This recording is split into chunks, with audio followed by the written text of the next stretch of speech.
올해 10월 신카이 마코토의 최신작 날씨의 아이가 개봉했죠. 이 영화를 보신 분들은 알겠지만 전작인 너의 이름은와는 달리 마음 편히 보다가는 눈 뜨고 코에 베이는 엔딩을 맞이하게 될 것입니다. 제가 처음 봤을 때까지만 해도 여기서 이렇게 끝난다고? 뭔가 시원찮은데? 하고 설명할 수 없는 감정만을 남긴 채 크레딧에 나오는 OST를 들으며 영화관에서 일어섰어야 했습니다. 씁쓸하다고 하기에는 사뭇 달달하고 시원하다고 하기에는 약간 불편한 그런 애매한 감정만이 남아있었습니다. 그들의 감정을 이해할 수 없는, 그리고 납득하기가 두려운 그런 신비한 느낌을 또다시 신카이 마코토에게 받았습니다. 궁금증이 심한 저는 결국 3번 이상 이 영화를 봤고 주요 장면에 나오는 OST 가사도 검색해가며 흔히들 말하는 덕질을 조금 했습니다. 이를 통해 느낀 수많은 감정을 많은 사람들에게 알려주고 싶은 마음에 이렇게 영상을 만들게 되었습니다.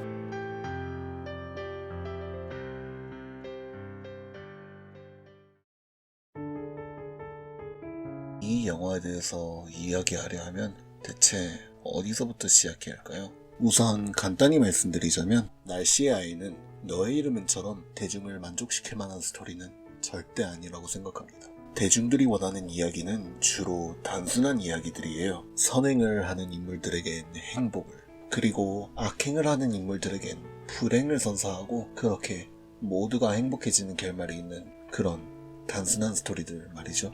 그런 걸 선호하는 이유는 당연해요. 대중을 다르게 말하면 대부분의 사람들이라는 것인 만큼 대부분의 사람들이 서로 가릴 거 없이 모두 납득할 수 있고 보편적으로 올바른 결말로 맺는 스토리를 마음 편히 볼 수 있으면서 동시에 충분히 즐길 수 있기 때문이죠.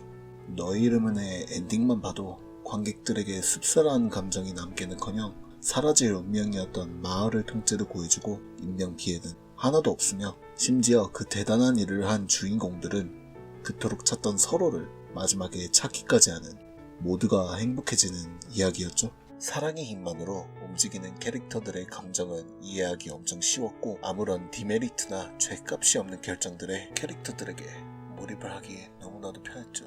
하지만 날씨의 아이는 그러지 않습니다. 선행이라 부르기에는 다소 이기적이고 그들을 제외한 모두에게 피해를 주는 결정을 다름 아닌 주인공들이 만들며 그들의 길을 가로막는 것은 악하고 잘못된 것이 아닌 다름 아닌 현실이었죠.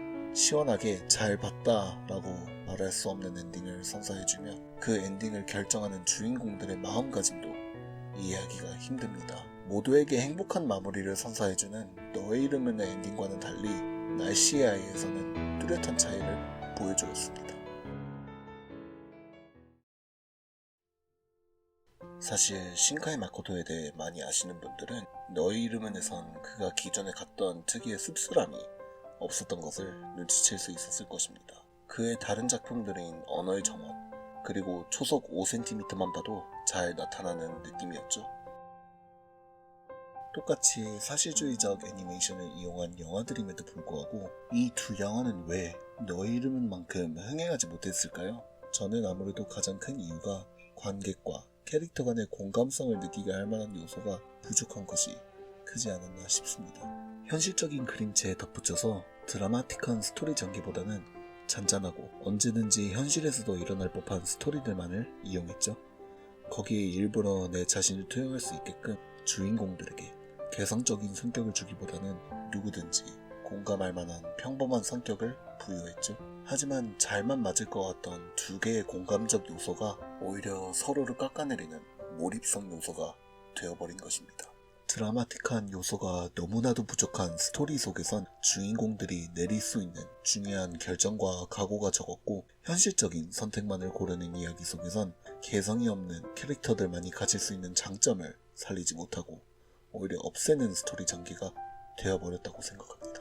주인공의 신발에 발을 담그게 해주며 그와 동시에 현실적인 이야기를 토대로 관객들에게 몰입성을 갖고 오려 한 것이 기존의 목적이었을 텐데 이 두 개가 합쳐지면서 오히려 내가 공감할 만한 선택지는 너무나도 당연한 것들 뿐이었고 현실적인 세계속, 현실적인 스토리만 나오는 영화를 보니 나였어도 저렇게 했을까라는 의문은 생기지 않고 관객들은 굳이 주인공의 신발에 발을 담글 이유도 없이 단순히 누군가의 이야기를 보는 것처럼 느껴졌을 겁니다.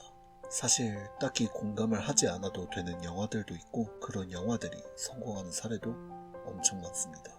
하지만 그런 영화들은 이해하기 쉬운 스토리와 개성이 넘치고 나랑은 분명한 다른 존재로 느껴지는 캐릭터들, 그리고 무엇보다 비현실적인 스토리들을 사용하는 경우가 많은 만큼 다른 세계 속 다른 사람들에 대한 이야기니까 관객에게 공감성을 띄워주기보다는 그들에게 몰입감만을 선사해주며 재밌게 보고 가라는 느낌이 더 크게 느껴집니다.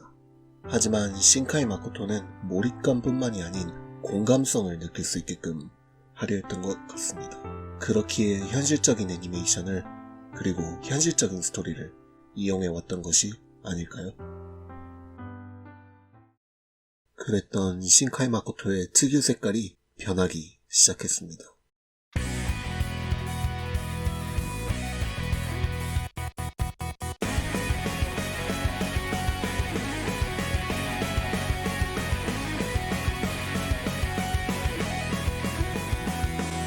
신카이 마코토의 전작 너의 이름은 전 세계적으로 폭발적인 인기를 끌어오면서 일본 애니메이션 영화의 대중성을 퍼뜨렸습니다. 한국 같은 경우 역대 개봉 애니메이션 관객수 7위를 달성하며 글로벌 흥행 일본 애니메이션 영화 2위를 달성했습니다. 심지어 한국에서는 개봉한 지 1년 뒤인 2018년 재개봉까지 했었죠. 앞서 말했다시피 신카이 마코토의 전작들에서는 다소 현실적인 사랑 이야기를 이용했는데 이번 영화는 달랐습니다. 시간여행, 무녀와 영혼, 그리고 몸이 바뀌는 설정까지 여러가지 판타지적 부분이 포함되어 있었던 영화인 만큼 관객들에게 대중적인 재미 요소는 물론이고 우리에겐 너무나도 익숙한 사실주의적 배경 속 그것에 마치 반항이라도 하는 듯한 우리에게 익숙치 않은 기이하고 비현실적인 현상들을 맞이하는 평범한 성격을 보유한 캐릭터들이 만드는 결정들을 보면서 자연스럽게 공감성을 유발시키게 됐던 것이죠.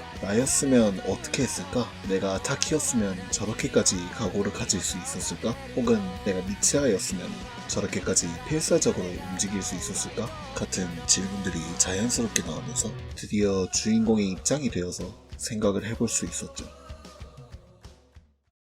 실제 한 인터뷰에서 신카이 마코토는 2011년에 대지진이 발생한 이후 만약 내가 당신이라면 이란 생각을 항상 하게 되었다. 너의 이름은 남녀의 몸이 바뀌면서 시작됐다. 그러다가 최종적으로는 도쿄의 타키가 만약 내가 그 마을에 살고 있었다면 이라고 생각하는 이야기로 바뀐다. 2011년 이후 계속 생각하고 있는 만약 내가 당신이라면 이라는 상상력이 이 영화에 그대로 있는 것이다. 그때는 내 작품에서는 변하지 않는 일상에 의미를 부여할 필요가 있었다. 하지만 2011년 이후 그러한 전제는 무너졌다. 일상은 언제까지 남을 수 없다. 언젠가는 사라져버린다. 라고 언급한 바가 있습니다. 이런 인터뷰를 보면 일상에 대한 생각이 많이 변한 신카이 마코토를 볼 수 있죠. 한때는 평범한 일상 속에 일어나는 사소한 일들에 의미 부여를 하는 것에 중점을 뒀다면 이제는 그 일상이 언제든지 사라질 수도 있다는 상상과 그런 일이 일어나면 어떻게 행동을 할 것 같은지에 대한 의문이 스토리를 발상할 때 중점이 됐습니다. 그런 너의 이름은 이라는 영화를 처음 보고 나서 저는 재미있다는 느낌보다는 당황스러운 느낌이 더 컸던 것 같아요. 나였으면 어떻게 했을까? 라는 의문이 똑같이 든 반면에 다시 만날지도 모르는 어두운 미래를 위해 행동하는 주인공들이 이상했어요. 사랑이라는 것이 저렇게까지 누군가를 움직이게 할 수 있는 원동력이라는 것을, 그리고 저렇게까지 강한 감정이라는 것을 믿기가 너무나도 힘들었습니다.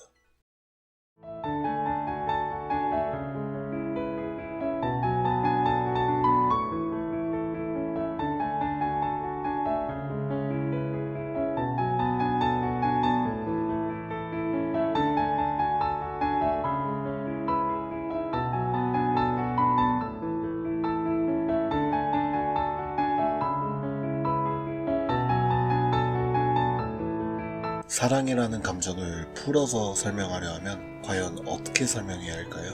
우리에겐 너무 익숙한 단어가 되어버린 반면 제대로 설명해보라고 하면 설명조차 하기 힘든 감정이라고 생각합니다. 하지만 익숙함의 소가 소중함을 잃지 말라는 말이 있듯이 조금씩 포괄적이고 자유로워지는 세상 속 사랑의 무게는 점점 가벼워지고 있습니다. 지금은 너무나도 흔해져 버린 사랑 노래들은 물론이고 영화 장르와 상관없이 재미 요소를 위해 사랑이라는 주제를 너무나도 쉽게 다루게 됐죠. 그렇기에 사랑이라는 개념은 점점 희소해지며 그 감정의 원래 뜻은 찾기 힘들어진 상황이라고 볼 수 있어요. 남녀 사이의 연애 경험은 곧 스펙이 되며 사랑을 하기에 앞서 상대방만을 생각하기보단 주변 요소를 고려하는 경우도 많죠. 어떻게 보면 당연한 이야기예요. 현실적으로 무엇이 가능하고 무엇이 불가능한지, 그리고 현실적으로 내가 감당할 수 있는 사랑인지 알아보는 건 체계적으로 내가 이 사람과 행복한 연애를 할 수 있는지의 가능성을 고려해보고 계산적으로 주변에게 피해를 끼치지 않으면서 안정적이고 행복한 연애를 보장할 수 있는 방법이죠. 그런 걸 사랑의 순수 모습이라 볼 수 있을까요? 날씨아이는 사랑의 순수 모습을 가장 잘 담은 모습이 아닐까 싶어요. 현실적으로 불가능할 제약 없이, 주변을 신경 써야 하는 일 없이, 약간은 비겁해 보일 수도 있고 약간은 이기적이게 보일 수도 있지만 그 사람 하나만 있으면 모든 건 상관이 없다는 것, 그리고 그런 걸 눈치 보지 않고 감정 하나만으로 움직이는 것, 저에게 사랑이라는 감정의 무게를 그리고 실체를 알려주게 된 영화이지 않나 싶습니다. 물론 이런 모습의 사랑은 현실에서 보거나 찾기는 힘들겠죠. 그야 현실에서 일어나는 일들은 현실적인 상황들일 뿐이니까요. 너의 이름은 그리고 날씨의 아이와 비교하면 너무나도 현실적이고 일상적인 스토리를 가진 초속 5cm 그리고 언어의 정원도 그렇듯 사랑 그 자체를 찾기에는 너무나도 많거나 큰 제약들을 걸어놓으며 오히려 현실이 얼마나 방해가 되는지를 잘 보여주는 이야기들이었죠. 그 감정에 대한 진정한 의미가 사라지고 있는 지금 시대에 다시 한번 그 감정을 제대로 관찰해 볼 수 있는 기회가 되어주는 영화 날씨의 아이였습니다.